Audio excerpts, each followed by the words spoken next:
Hello friends, இன்றைக்கி நம்ம என்ன பார்க்க போகிறோம்னா ரொம்பவே ஹெல்த்தியான ஒரு ஸ்நாக்ஸ் ரெசிபி தான். இதுக்கு பார்த்தீங்கன்னா நான் சுண்டல் எல்லாமே வேக வச்சு எடுத்துக்க போகிறேன்.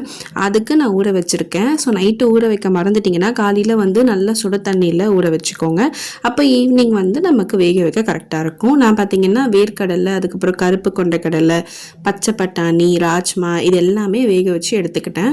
ஸோ இது கூட நான் எந்த மசாலாவும் பெருசாக ஆட் பண்ண போகிறது கிடையாது. இதில் ஆல்ரெடி உப்பு சேர்த்து வேக வச்சுட்டேன். அதனால் இது கூட தக்காளி, கேரட், அதுக்கப்புறமா கொஞ்சமாக வெங்காயம், கொத்தமல்லி, கருவேப்பிலை இது எல்லாத்தையும் சேர்த்துட்டு அது கூட இது ஆப்ஷனல் தான். இந்த கார்ன் சிப்ஸ் இது எல்லாத்தையும் சேர்த்துட்டு நல்லா இந்த மாதிரி மிக்ஸ் பண்ணி விட்டுட்டாலே போதும். சூப்பரான ஹெல்த்தியான ஸ்நாக்ஸ் ரெசிபி ரெடி. நீங்களும் இதே மாதிரி ஹெல்த்தியான ஸ்நாக்ஸ் சாப்பிடுங்க. அது மட்டும் இல்லாமல் உங்கள் வீட்டில் சின்ன பசங்க இருந்தால் அவங்களுக்கும் இந்த மாதிரி ஹெல்த்தியான ஸ்நாக்ஸாக கொடுங்க.